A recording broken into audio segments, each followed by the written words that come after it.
Boa noite, meu irmão, minha irmã, uma alegria ter você aqui conosco, participando desse culto de louvor e adoração ao nome do Senhor. Eu convido você a curvar sua fronte, vamos orar, vamos buscar a presença do Senhor, para que Ele nos abençoe nesse domingo de culto. Senhor, nós queremos te agradecer, ó Deus, pelo final de semana que tivemos, te agradecemos pelo dia de hoje e te agradecemos por esse momento de culto, ó Pai. Que Teu Santo Espírito possa estar conosco em cada uma de nossas casas, em cada lugar em que estivermos, ó Pai, e que o Senhor possa se alegrar, ó Deus, conosco, se alegrar com o nosso culto.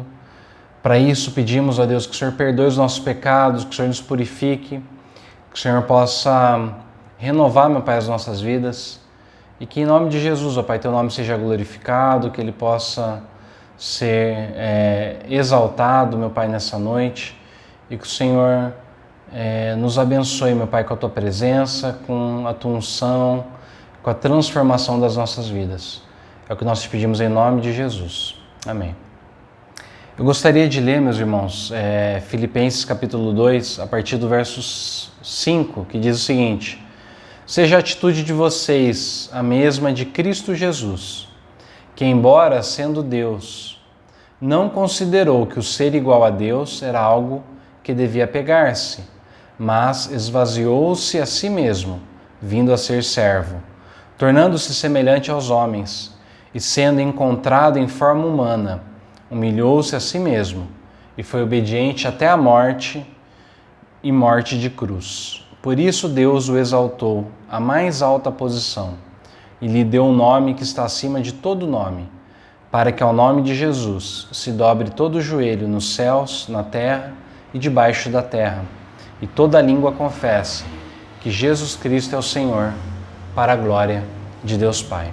Eu quero convidar você a louvar e exaltar esse Deus que se humilhou, que se esvaziou, que se fez servo, que morreu em nosso lugar, para que nós que somos menos do que escravos, menos do que servos, pudéssemos receber a nossa filiação, a nossa adoção como filhos de Deus. Que você possa então louvar esse Deus que veio a esse mundo e que se humilhou para poder nos salvar. Vamos glorificar a Jesus Cristo.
Com resplendor de um rei,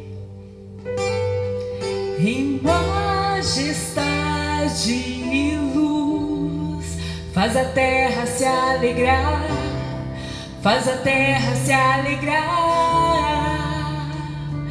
Ele é a própria luz, e as trevas vão fugir, tremer com sua voz, tremer com sua voz. Quão grande é o meu Deus, cantarei. Quão grande é o meu Deus, e todos hão de ver.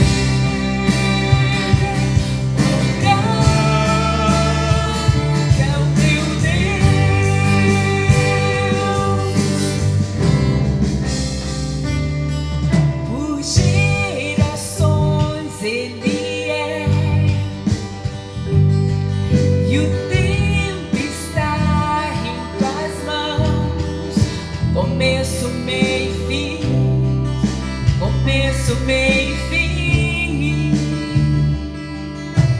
Três se formam em um: Filho, Espírito e Pai, Cordeiro e Leão, Cordeiro e Leão.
Todos hão de ver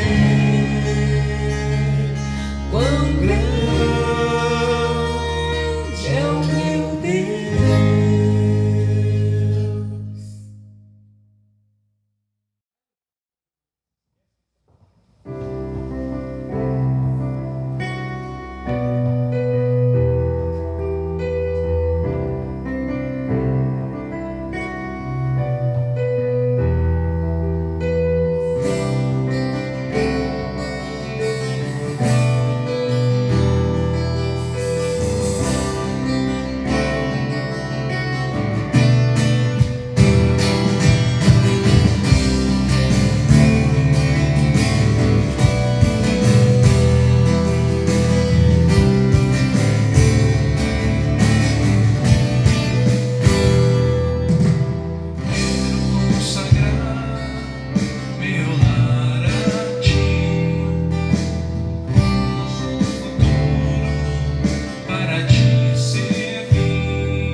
não sei se você já reparou na quantidade enorme de séries e filmes que dizem respeito ou então que giram em torno da temática das relações familiares.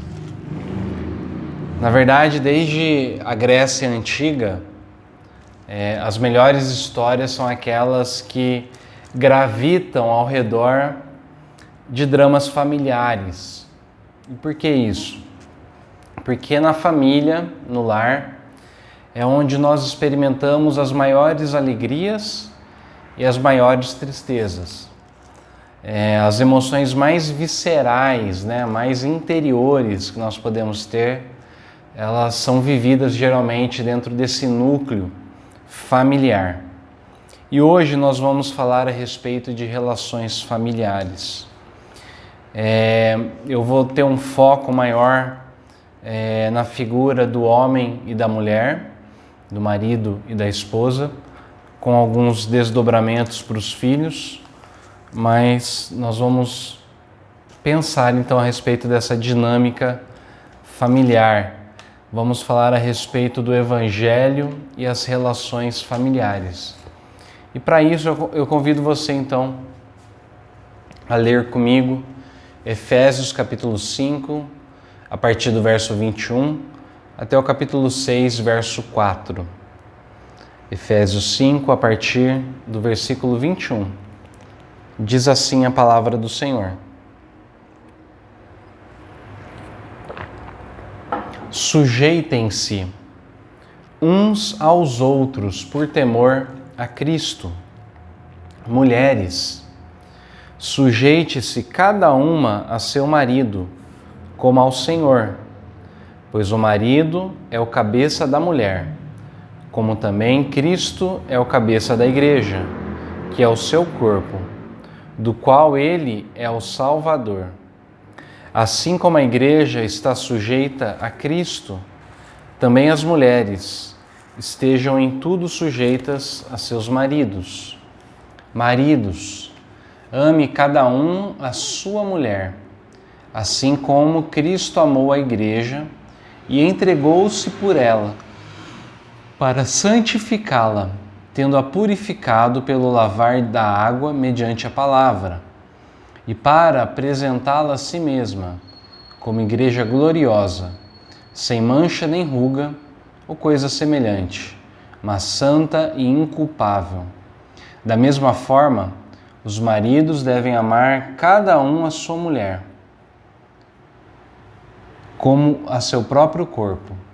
Quem ama a sua mulher, ama a si mesmo. Além do mais, ninguém jamais odiou o seu próprio corpo. Antes o alimenta e dele cuida, como também Cristo faz com a igreja. Pois somos membros do seu corpo. Por essa razão, o homem deixará pai e mãe e se unirá à sua mulher, e os dois se tornarão uma só carne. Este é um mistério profundo. Refiro-me, porém, a Cristo e à igreja. Portanto, cada um de vocês também ame a sua mulher como a si mesmo, e a mulher trate o marido com todo respeito. Filhos, obedeçam a seus pais no Senhor, pois isso é justo. Honra teu pai e tua mãe. Esse é o primeiro mandamento com promessa, para que tudo te corra bem e tenhas longa vida sobre a terra. Pais, não irritem seus filhos. Antes, criem-nos segundo a instrução e o conselho do Senhor. Essa é a palavra de Deus. Vamos orar mais uma vez, meus irmãos?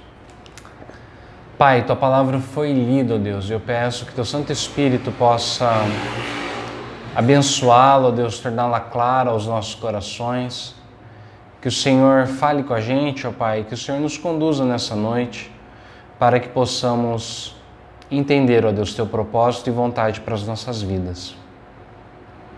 É o que te pedimos, ó Pai, confiando na tua graça e na tua misericórdia. Amém.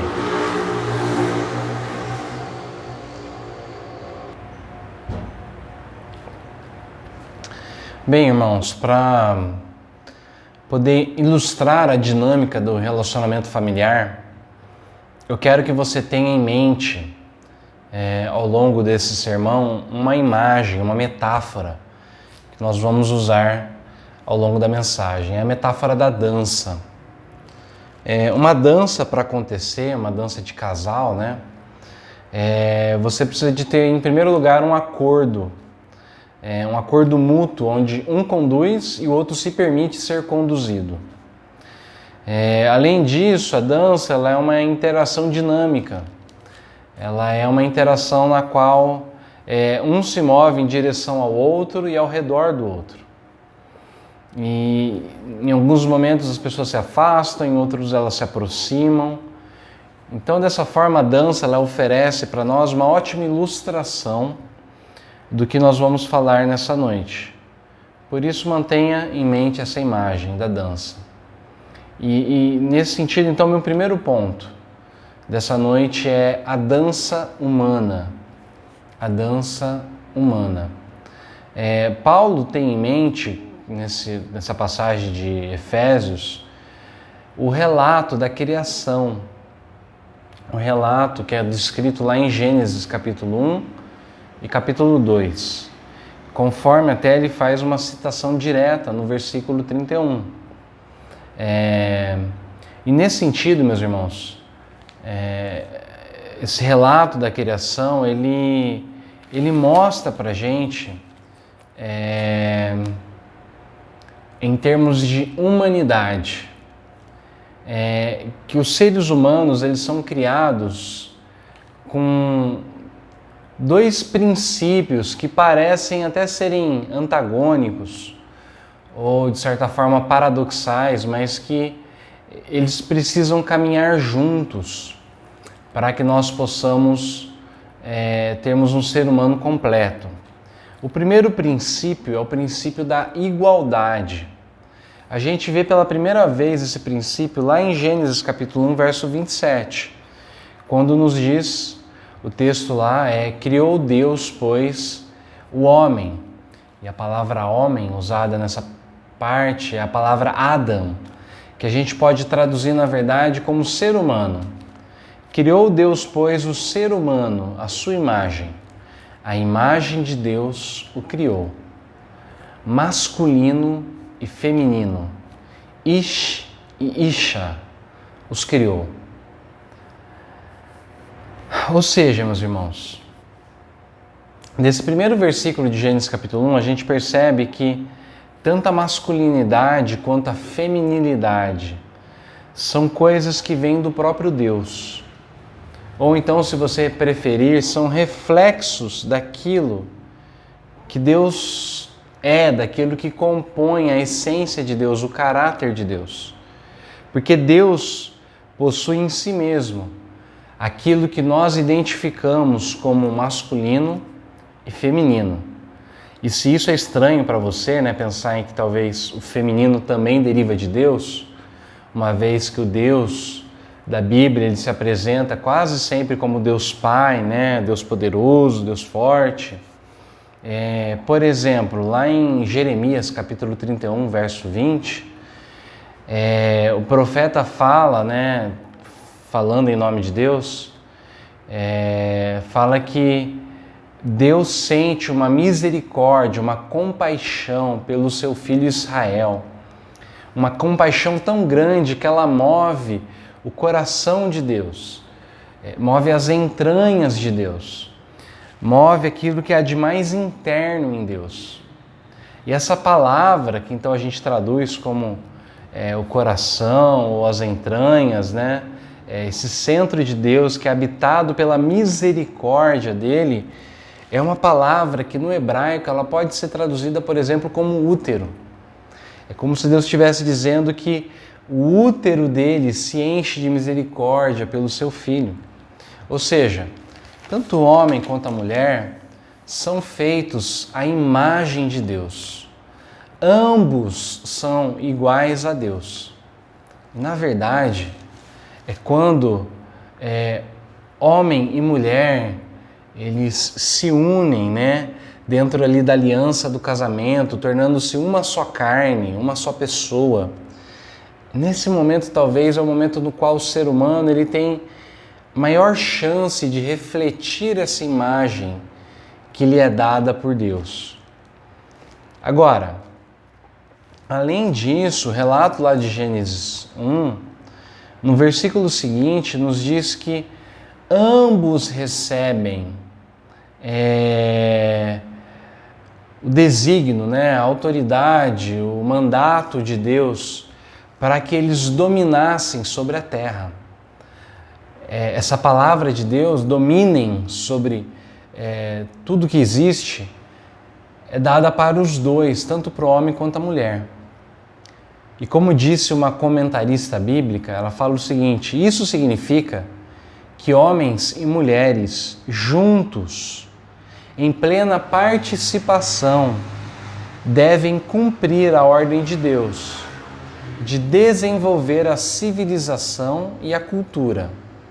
Tanto homens como mulheres são chamados a explorar a ciência e a arte, a construir famílias e comunidade.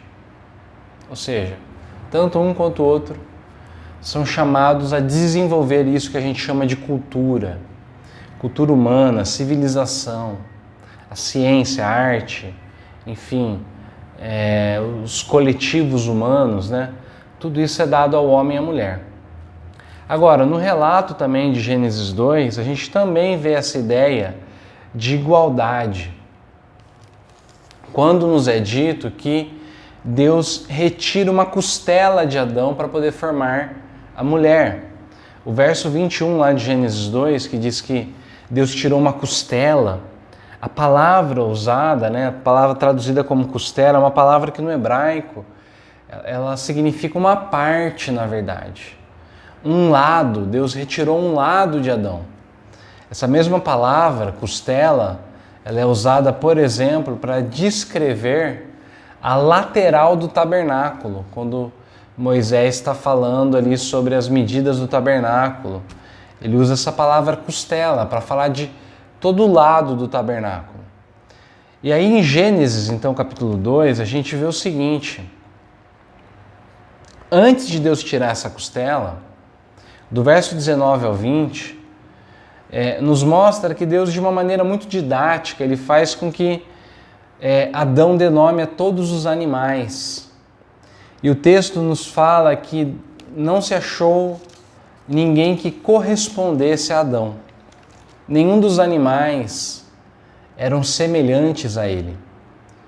Mas quando Deus retira a costela e dela faz a mulher sim é semelhante. A mulher, ela corresponde a Adão. Por quê? Porque ela é uma parte de Adão, ela é um lado de Adão. Ela é da mesma medida que Adão. E o verso 22, então, quando Adão ele acorda, ele olha a mulher, a gente vê que a mulher, ela gera em Adão uma reação de espelho, uma reação de reciprocidade. O homem só é capaz de se definir, de saber quem ele é, quando ele se depara com a mulher. Ele olha para a mulher e aí ele consegue se enxergar nela. É por isso que ele vai dizer: uau, essa sim, essa é carne da minha carne e osso do meu osso. Portanto, meus irmãos e irmãs, homens e mulheres são iguais, porque os dois são a imagem e semelhança de Deus. Todavia, embora sejamos iguais em dignidade, iguais em capacidade, nós sabemos que também somos diferentes. E esse é o segundo princípio, o princípio da alteridade. A gente percebe isso no capítulo 2, verso 18.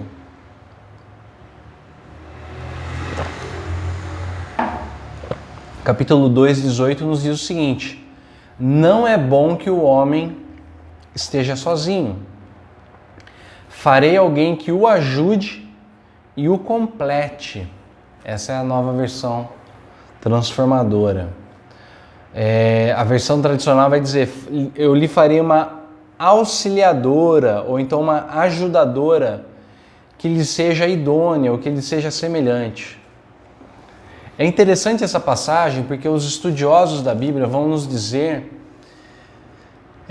que é muito difícil traduzir esse termo ajudadora, porque a palavra ajudador ou então auxiliadora no português, ela passa uma ideia de que aquele que ajuda, de alguma forma, ele é menor do que aquele que recebe a ajuda.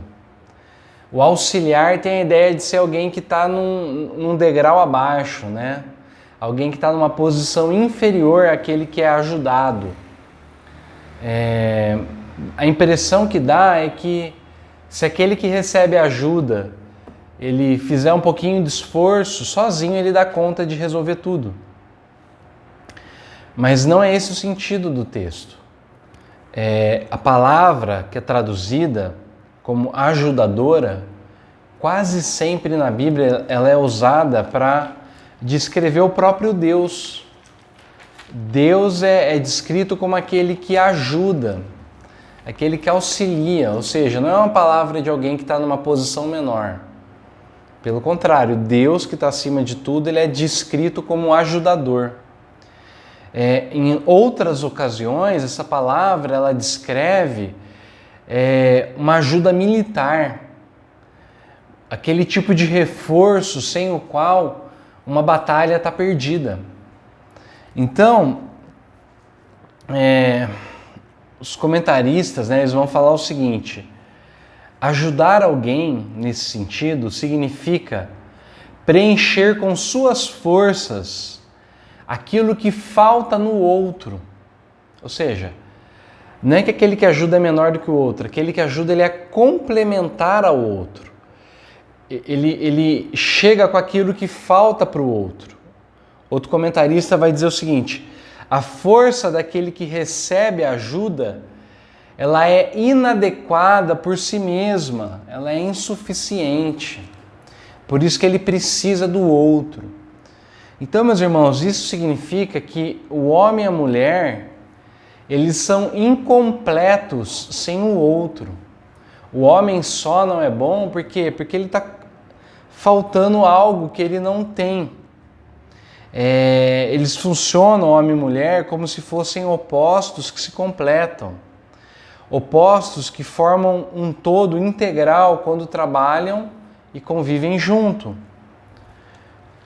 Se a gente for olhar para o lado psicológico da coisa,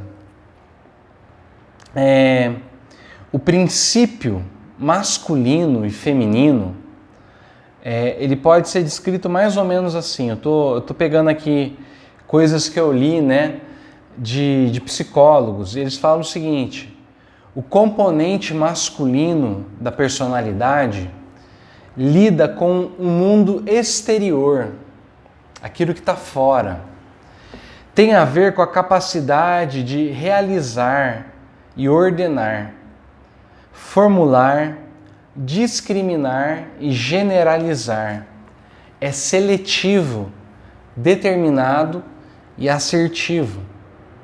Isso é o que descreve o princípio masculino a partir de uma visão psicológica. Por sua vez, o componente feminino lida com o interior, aquilo que é subjetivo. Esse componente feminino ele faz com que a mulher ela seja receptiva, não passiva. A passividade ela é uma distorção desse componente feminino. A ideia é que a mulher ela é receptiva, ou seja, ela acolhe, né? Ela se permite fertilizar, se permite gestar, se permite gerar, né?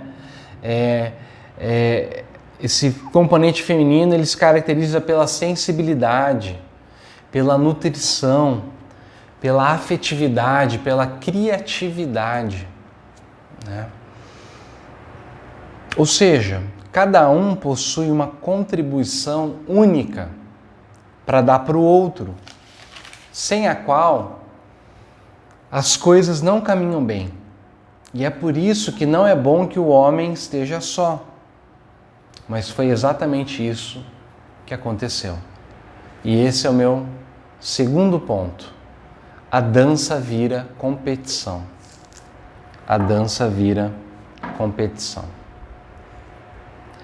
Quando a gente olha para Gênesis 3, nós percebemos que tanto o homem quanto a mulher, eles pecam e eles são expulsos da presença de Deus.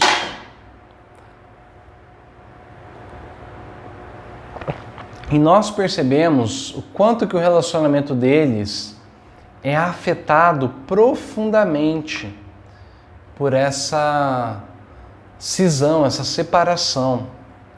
Ao invés de complementaridade, ao invés de cooperação mútua, ao invés deles dançarem a mesma música, né, no mesmo passo, no mesmo ritmo, existe um descompasso. Um culpa o outro e ambos se escondem envergonhados.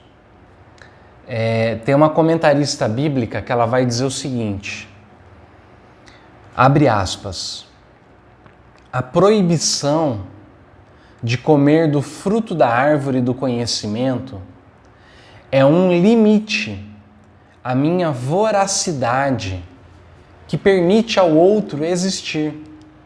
Ou seja, o fato deles não poderem fazer aquilo, comer aquele fruto, aquilo era um limite.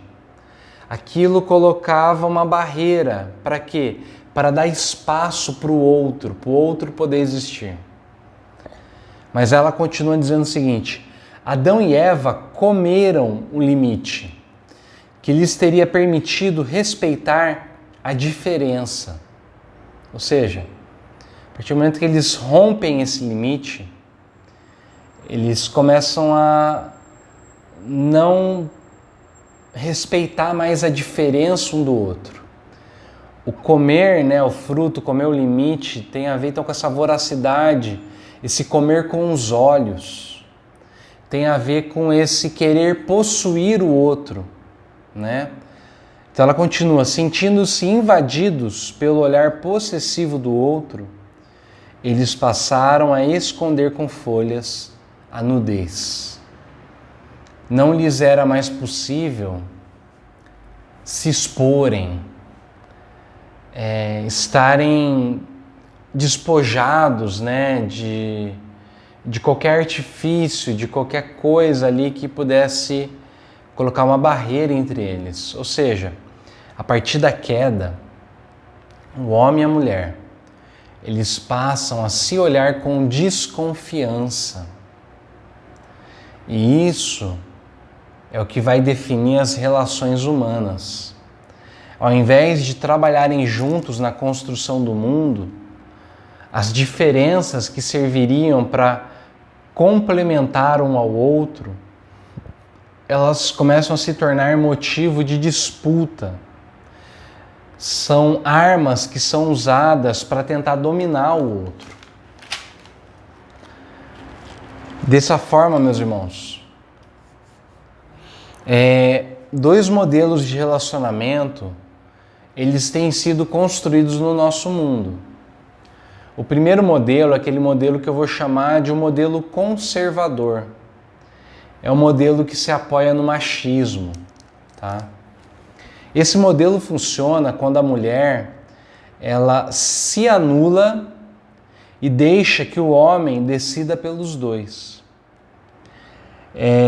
Esse modelo é o modelo que criou o mundo que nós temos hoje. O mundo tecnocrático, o mundo do desempenho, o mundo do mérito, o mundo das coisas que são feitas, né? Esse mundo é um mundo competitivo, eficiente, frio, duro e violento. Percebeu que nós conseguimos ter todo tipo de solução? Solução de ordem prática? Nessa visão onde os homens decidem as coisas, nós conseguimos fazer foguetes, criamos a realidade virtual, nós conseguimos criar normas jurídicas, sondas submarinas, braços biomecânicos, nanorobôs, geradores de energia dos mais variados. Nós conseguimos até partir o átomo. Mas enquanto nós conseguimos fazer todas essas coisas, o que a gente observa é que o número de cardiopatias só aumenta. E isso mostra pra gente a angústia do coração humano. O homem não aguenta mais a sobrecarga. A gente não aguenta mais viver estressado pela violência, pela competição profissional, pela solidão.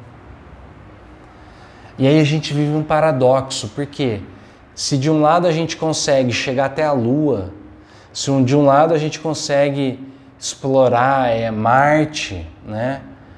Do outro lado a gente precisa se entupir de antidepressivo. Nós precisamos tomarmos os ansiolíticos, né, para podermos lidarmos com o dia a dia.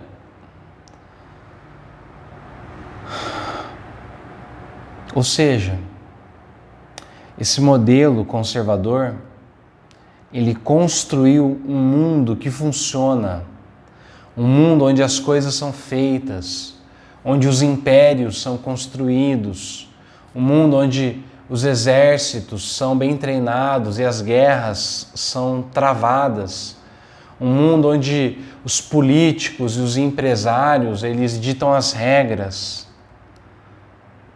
Mas esse mundo é um mundo que deixa, né, um rastro de sangue debaixo dele. Por quê? Porque ele é construído a partir da opressão. É um mundo onde o forte, o mais poderoso, o mais rico, o mais inteligente, o mais capacitado, o mais bem relacionado, ele esmaga aquele que é mais fraco, aquele que é mais humilde, aquele que é mais pobre, aquele que é privado de oportunidades. Nós temos falado sobre esse mundo nos últimos domingos, quando a gente falou do racismo, quando a gente falou do meio ambiente, quando a gente falou da ciência. Agora, a outra alternativa que existe é aquilo que eu vou chamar de o modelo progressista. Esse modelo se apoia no feminismo. A partir dos anos 60, meus irmãos, as mulheres se cansaram do papel de Amélia. E elas lutaram uma luta, que diga-se de passagem, uma luta muito digna, para poder terem os mesmos direitos, poderem desfrutar, né, de igualdade em relação aos homens, poderem ter a sua emancipação política, econômica, profissional. E na verdade tem muita coisa ainda para ser conquistada, mas nessa tentativa de provar o seu valor, de provar a sua capacidade, o que aconteceu é que a mulher, ela acabou muitas vezes virando o jogo até, mas ela se tornou uma caricatura do homem. Tem uma psicóloga e economista chamada Isabelle Ludovico, que ela fala o seguinte, e eu acho que é melhor deixar uma mulher, né, falar a respeito desse movimento, desse momento. Essa mulher, ela descreve assim, abre aspas: em vez de promover a libertação requerida por elas, o movimento feminista promoveu a exacerbação das características do princípio masculino. Acuados, os homens se protegeram dessa mulher fálica, enveredando pela homossexualidade ou por relações superficiais e descompromissadas, o famoso ficar. Ela foi estudar e trabalhar, acumulou as atribuições em relação a filhos e casa, com as exigências da carreira profissional, acarretando sobrecarga, estresse e mau humor pela dupla jornada de trabalho. Tendo investido muito na autorrealização, sentiu-se pela segunda vez frustrada e solitária. Passou radicalmente da passividade e resignação para uma atitude onipotente. O resultado de tudo isso, seja do modelo conservador ou do progressista, sabe qual é, meus irmãos? É esse mundo doente que a gente tem hoje. Esse mundo onde os relacionamentos familiares têm se deteriorado a cada dia. Esse mundo onde, angustiadas, as pessoas sofrem. Sofrem porque não conseguem lidar com o cônjuge, sofrem porque não conseguem lidar com os filhos, não conseguem lidar com seus pais. Porque, na verdade, aquela comunhão que havia no começo, que fazia com que o homem e a mulher eles estivessem nus e não se envergonhassem, ele foi rompido a partir do momento que nós comemos o nosso limite. Ao invés da gente aceitar a diferença, ao invés da gente reconhecer a igualdade do outro, quando a gente come esse limite, quando a gente tenta dominar o outro, né, a gente acabou entrando numa disputa de poder. E aí, meus irmãos, se nenhum dos polos é a resposta que a gente poderia, ter para poder resolver essa competição, para poder fazer com que o casal volte a dançar, a mesma música, o que pode ser feito? E esse é meu terceiro ponto. A dança da Trindade. A dança da Trindade.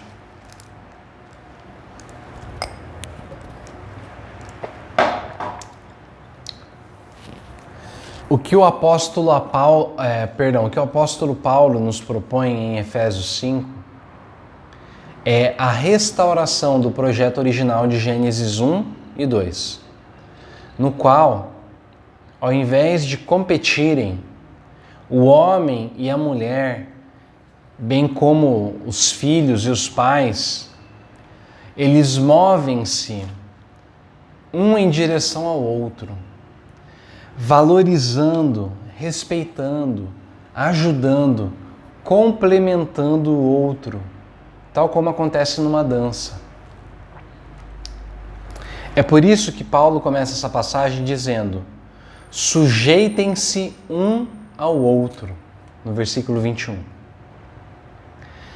Ao se sujeitar mutuamente, o ser humano ele retoma a identidade dele, aquela imagem e semelhança de Deus, que foi fragmentada pelo pecado.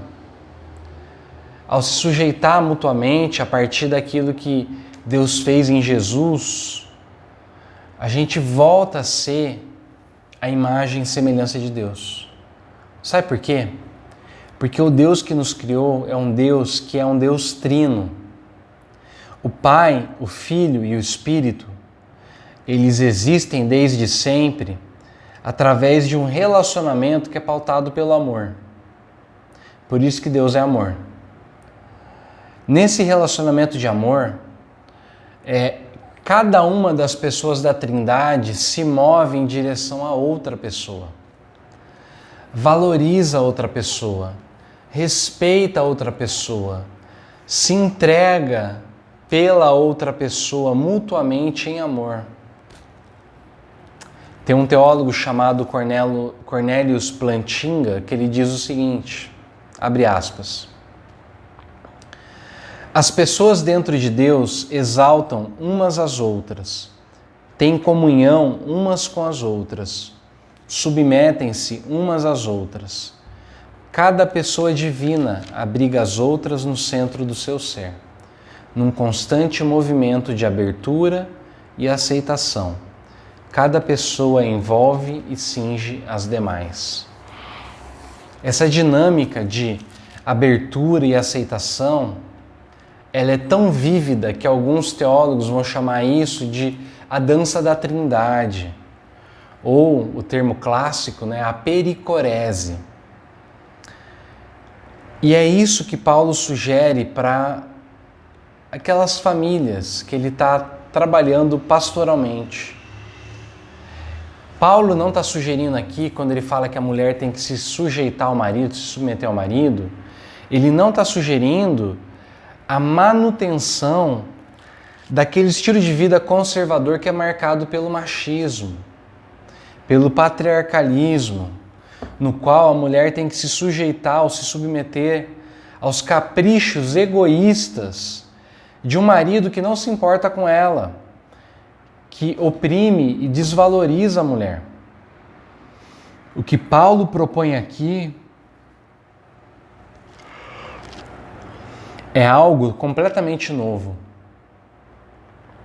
Paulo propõe aqui que o ser humano participe da dança da Trindade. Por isso, de um lado, a esposa deve se submeter ao marido, como um presente que é oferecido ao marido, não como um dever que é imposto sobre ela. Da mesma forma que o Filho, a segunda pessoa da Trindade, ele se submeteu ao Pai, ao ponto de se esvaziar, tornando-se servo e morrendo numa cruz, a esposa é chamada a se submeter ao marido. A esposa é chamada a fazer o papel de Cristo, que se sujeitou ao Pai. De outro lado, quando o marido é chamado a amar a sua esposa e a se entregar por ela, tal como Cristo amou a igreja e se entregou e se sacrificou por ela, o que se pede do homem não é que ele seja menos submisso, mas para que ele desempenhe um papel de líder-servo. Alguém que está disposto a se sacrificar pelo outro. O marido, ele ainda precisa liderar. Perceba isso. O texto fala que o marido é o cabeça, o marido é aquele que lidera. O marido é aquele que tem autoridade. Mas a grande questão é o seguinte: de que forma esse marido é chamado a liderar? E o que Paulo diz para a gente é que o marido é chamado a liderar segundo o modelo de Cristo. E como é que Cristo exerceu a liderança dele? Jesus não exerceu a liderança se apoiando ou usando o poder que ele tinha. Jesus exerceu liderança abrindo mão do poder. Ele se esvaziou de poder para poder liderar. Ele redefiniu toda a autoridade como autoridade de servo. Qualquer exercício de poder, ele deve ter como alvo servir ao outro e não agradar a si mesmo. Esse é o padrão de Cristo. Servir o outro. Por quê? Porque o Filho do Homem não veio para ser servido, mas para servir e dar a sua vida em resgate de muitos. Ou seja, tanto homens quanto mulheres são chamados a viver como Jesus. E isso tem uma razão. Acontece que Jesus, ele é um novo Adão. Na cruz, Jesus é aquele que tem o seu lado, a sua costela aberta. Como diz lá em João capítulo 19, verso 34, que o soldado pega a lança e ele rasga o lado de Jesus. Para quê? Para que através desse sacrifício a igreja pudesse ser formada. A igreja que é a noiva de Cristo, ela nasce do sacrifício de Jesus. Jesus é o ser humano restaurado. Ele é o homem, maduro, completo, perfeito, finalizado. Por isso, então, que Jesus ele é capaz de ter e de exercer tanto o princípio masculino quanto o feminino. Por quê? Porque ele é um ser humano completo. Se você olhar para a vida de Jesus, você vai ver que Jesus consegue ser sensível e forte. Jesus é criativo e lógico. Jesus ele é extremamente profundo dentro do seu mundo interior.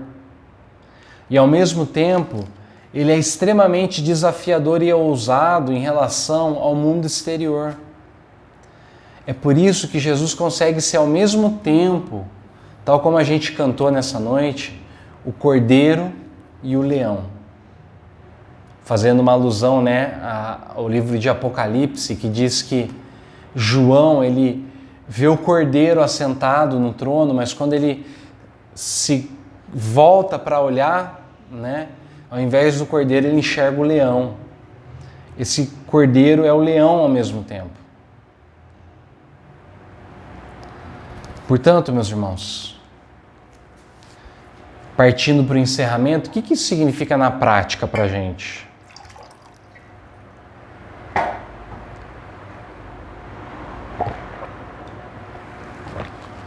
O que essa ideia de você entrar dentro da dança da Trindade tem a ver com você amanhã, na segunda-feira, quando você começar o teu dia, né? Quando você voltar para a tua rotina? De que forma que isso impacta o teu dia a dia? Eu queria deixar algumas aplicações. Em primeiro lugar, eu quero falar para os casais.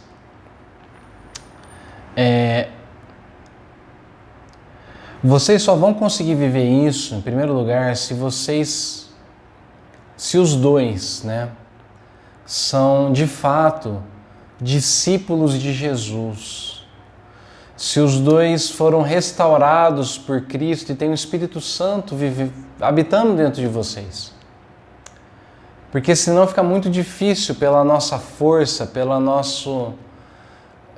por melhores que sejam as nossas motivações, a gente mudar o nosso interior, porque a gente não muda a nossa estrutura.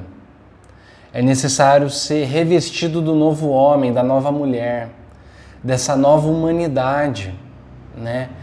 Que é capaz de se abrir para o outro. Então, se você está dentro de um casamento, né, que os dois estão ali na mesma visão cristã, o que eu tenho para dizer para vocês é o seguinte: permitam-se que a alteridade de vocês, ou seja, aquilo que diferencia o homem da mulher e a mulher do homem, permitam que isso torne vocês pessoas mais maduras, ao invés de ser um motivo de briga.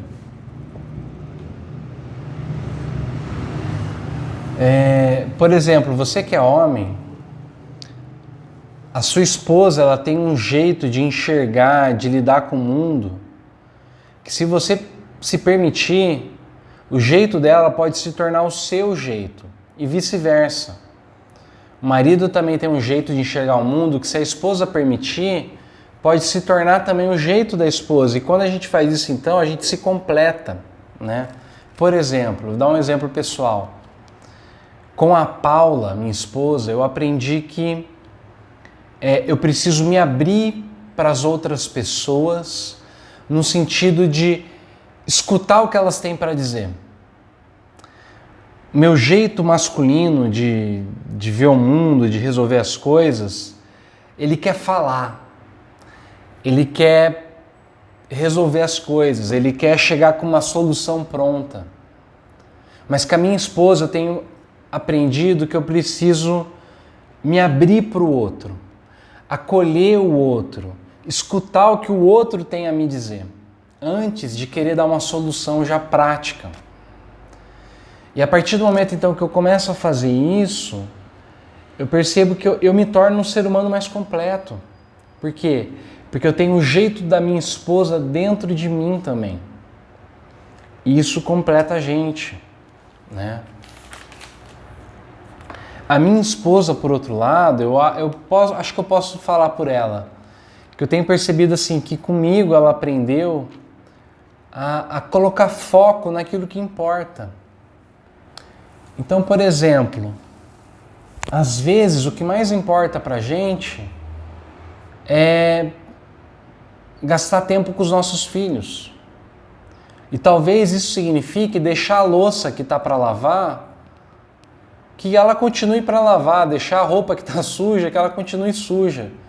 Mas gastar um pouco mais de tempo com as nossas crianças. Colocar foco naquilo que importa, né? Você conseguir dizer não para coisas boas até, mas que não precisam serem feitas naquela hora. E uma coisa interessante é que quanto mais velho o casal, mais você sabe o que o outro vai pensar, o que o outro vai dizer, como é que ele vai reagir. Então você tem todo esse recurso, né, que é dado para você, ok? Então permita-se ser transformado pelo teu cônjuge, tá? Foi para isso que Deus colocou ele na tua vida, para que você possa ser uma pessoa mais completa. Segunda aplicação minha, para aqueles que são solteiros, divorciados, as viúvas. Se você não é casado, será que você está fadado então a viver incompleto, né, vamos dizer? Eu creio que não. Na verdade, você pode ser desafiado também pela alteridade, convivendo com pessoas do sexo oposto. Suas irmãs, você que é homem, ou seus irmãos para você que é mulher, seus primos, primas, tios e tias, e principalmente os amigos. É muito importante nós termos amigos do outro sexo, amigos que pensem diferente da gente. E aí talvez a gente precisa fazer um esforço para poder querer conviver com o diferente, porque é muito cômodo, é muito fácil nós nos cercarmos de pessoas que são iguais a nós. Mas quando a gente se esforça para poder estar junto do outro, isso ajuda a gente a se completar, né? Ajuda a gente também a ser confrontado com essa outra forma de ver o mundo, de enxergar o mundo. Okay? Pais e filhos, o que eu tenho para dizer para vocês? Às vezes, o relacionamento pai e filho, ele é muito difícil porque ele, de certa forma, ele está poluído, né? Ele está emaranhado, certo? Ele está confuso. Por quê? Porque os limites não são claros, né? Os pais, eu acho que é por isso que Paulo fala para que os pais não irritem os seus filhos. Os pais, nós que somos pais, a gente tem uma tendência de querer comer o limite do filho. Ou seja, a gente tem uma tendência de querer possuir a vida do filho. Fazer com que o filho se torne uma extensão nossa. E quando a gente faz isso, quando não tem clareza de limite, os papéis ficam confusos, e isso provoca uma série de problemas, segredos, né? Sombras, coisas não resolvidas, elas são deixadas de lado, as projeções, as cobranças e os traumas, eles acabam sendo escondidos. Então a coisa fica muito confusa. O que eu tenho para dizer para vocês é o seguinte, se você está vivendo essa situação. Esse tipo de coisa não se resolve sozinho. Não adianta você deixar o teu relacionamento com o teu pai, com a tua mãe, lá no porão, achando que uma hora a coisa vai se resolver, porque ela não se resolve sozinha. É necessário pôr a mão na massa, é necessário realmente confrontar, né, essas dificuldades. Então, se você não dá conta de resolver sozinho, busque ajuda. Busque uma ajuda profissional se for necessário, né? E de preferência, que seja você que dê o primeiro passo, que seja você que se move em direção ao teu pai, ou que seja você que se move em direção ao teu filho. E isso é um serviço que você vai estar fazendo por ele. Isso é uma forma de submissão. Quando a gente reconhece que a gente precisa de ajuda, tá bom?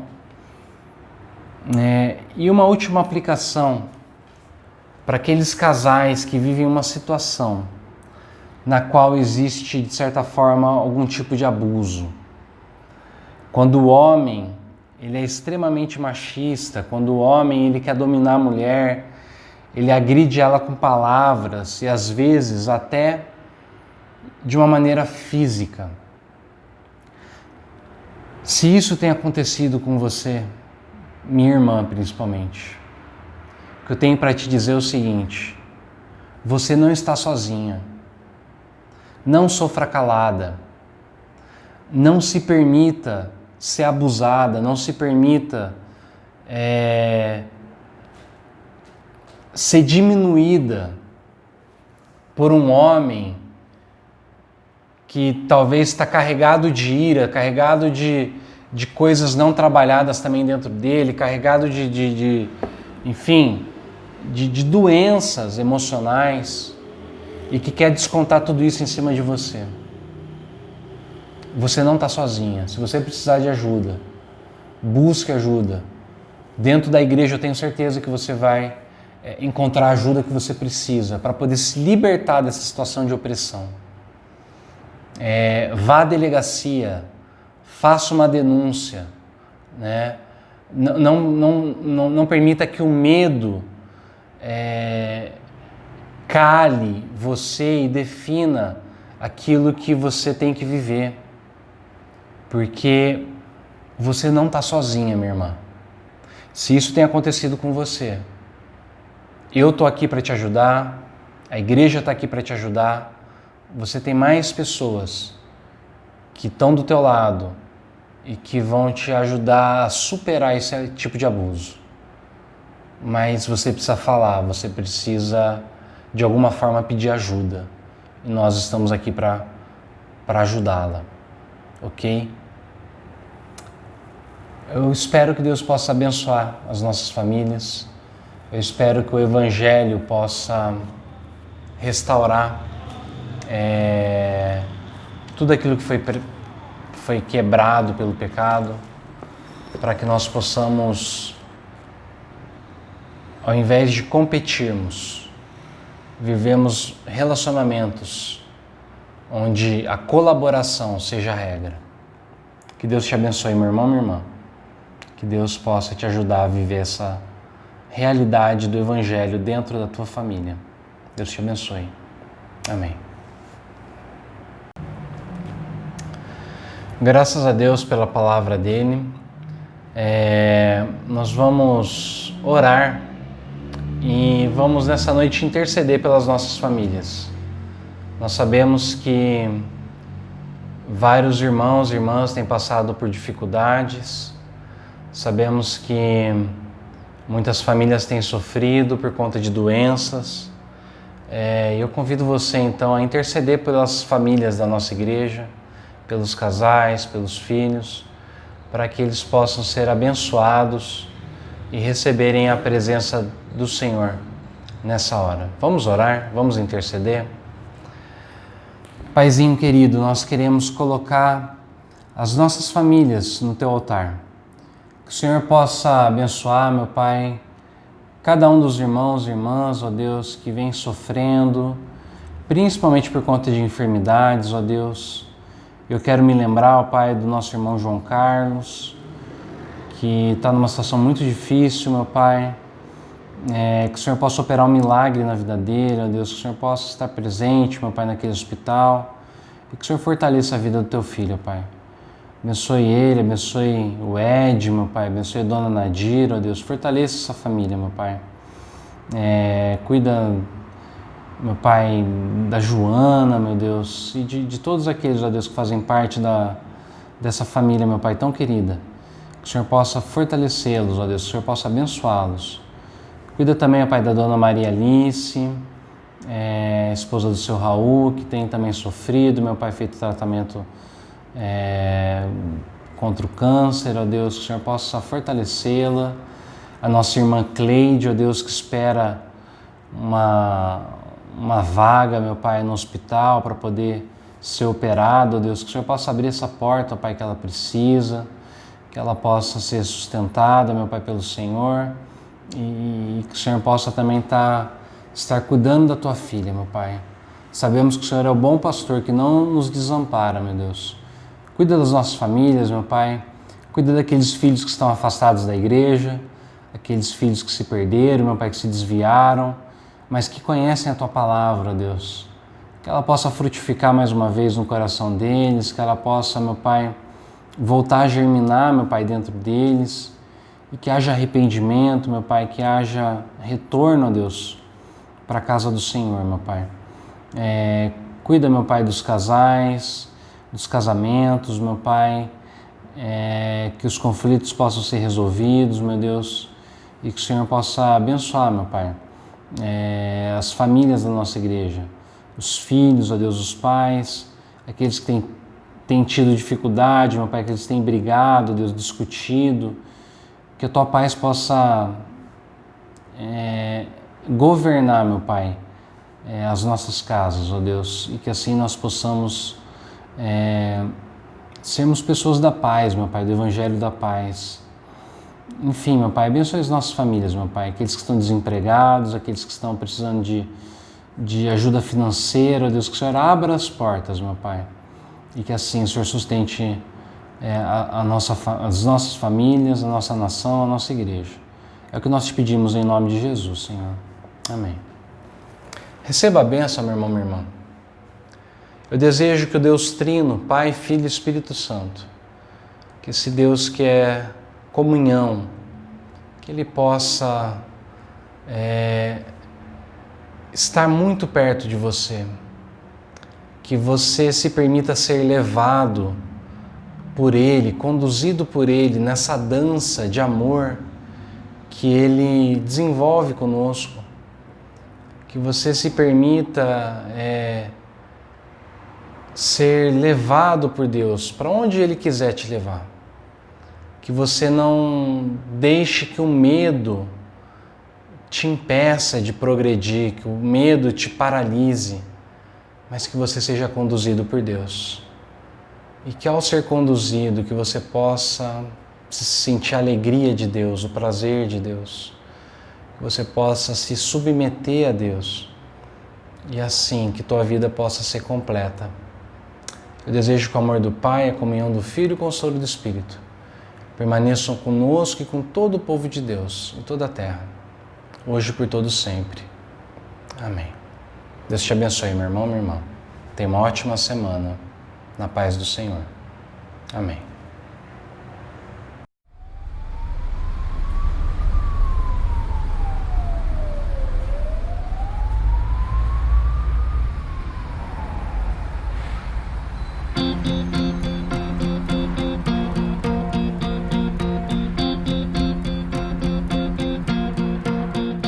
Eu não sei o que virá sobre mim. Eu não sei se amanhã eu terei família, amigos, emprego, saúde e tudo aquilo que parece dar segurança.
saúde